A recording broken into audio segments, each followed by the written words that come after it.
به پادکست پذیرش من خوش اومدی. جایی برای صداقت، رهایی و نگاهی تازه به خودمون. اینجا قراره با هم سفری رو شروع کنیم. سفری از انکار، از فرار، نقش‌ها، نقاب‌ها تا رسیدن به نقطه آروم و عمیق. آشتی با خود. اگه خسته‌ای از تلاش برای کامل بودن، اگه خودت رو پشت 1000 باید و نباید جا گذاشتی، این پادکست برای توه. نه برای اصلاح، نه برای تغییر زوری، بلکه برای دیدن و پذیرفتن خودت. همینطور که هستی. من با توام قدم به قدم. این فصل اول ماست و این آغاز پذیرش توست. توی این اپیزود اول قراره با یه سوال ساده ولی تکان دهنده روبرو بشیم. من کیم و چرا از خودم فرار میکنم؟ شاید بگی این سوال رو 1000 بار شنیدم، اما صادقانه چند بار واقعا نشستی و از خودت پرسیدی؟ بدون اینکه بخوای نسخه بهتر، موفق‌تر، دوست داشتنی تر از خودتو به خودت نشون بدی. فقط خودت. همونی که وقتی سرتو روی بالش میذاری میمونه.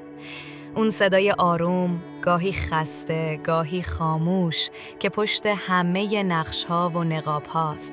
همین امروز میخوام باهات شروع کنیم به دیدنش. دیدن خود واقعی. نه برای قضاوت، نه برای اصلاح.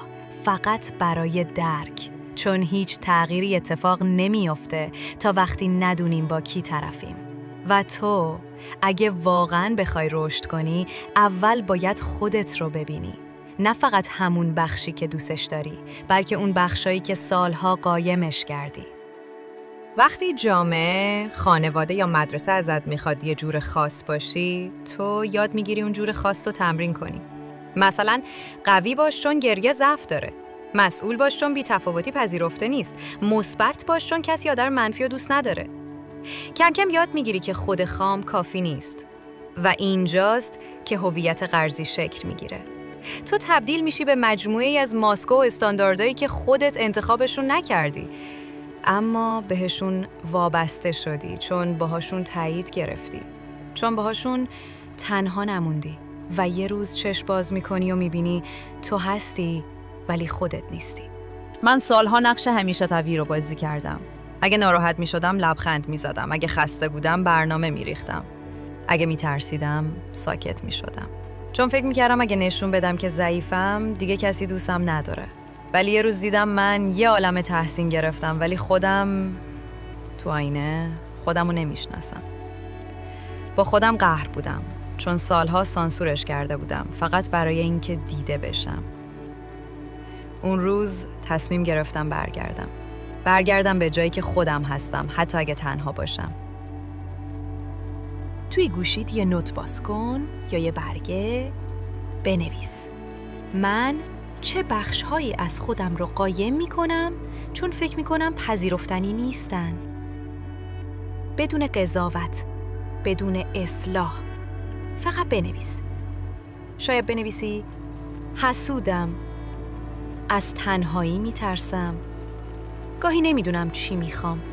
اینا ضعف نیستن، اینا آغاز صداقت با خودتن.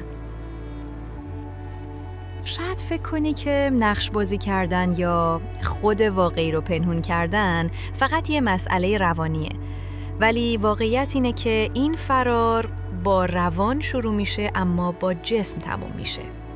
وقتی خودتو سانسور میکنی، مغز دائما در وضعیت استرس و تنش میمونه، چون باید دائما مراقب باشه لو نری. و این باعث خستگی مفرط، اضطراب دائمی، بیخوابی، مشکلات گوارشی، حتی افسردگی پنهان میشه. انگار مغزت ازت محافظت میکنه، ولی در عین حال تو رو میسوزونه، چون هیچ امنیتی در انکار خود وجود نداره، حتی اگه همه تشویقت کنن. خیلی‌ها فکر میکنن باید خودشونو درست کنن تا رشد کنن. ولی یک کارتله جمله داره که میگه رشد یعنی دیدن خودت بدون قضاوت، نه اصلاح، نه کنترل. خودسازی بدون خودپذیری، ریاکاری روانی. خودپذیری یعنی بپذیرم من همینم که هستم و از همونجا شروع کنم، نه از جایی که فکر میکنم باید باشم. آرامش واقعی وقتی شروع میشه که لازم نباشه نقش بازی کنی. که بتونی یه جا بشینی، سکوت کنی و بگی من همینم. اینم منم. و نه ترس داشته باشی، نه توضیح بدی، نه عذرخواهی. تو اون لحظه تو به خودت برگشتی و وقتی خودت رو دیدی میتونی واقعاً یه رابطه بسازی. چون تا وقتی خودت رو نشناسی هیچ کس نمیتونه واقعاً بشناسته. حالا بیا فقط برای چند لحظه سکوت کنی. حتی اگه صدای اطراف هست، حتی اگه ذهنت پر از فکره، فقط بشین، چشماتو ببند و بپرس من الان چی حس میکنم؟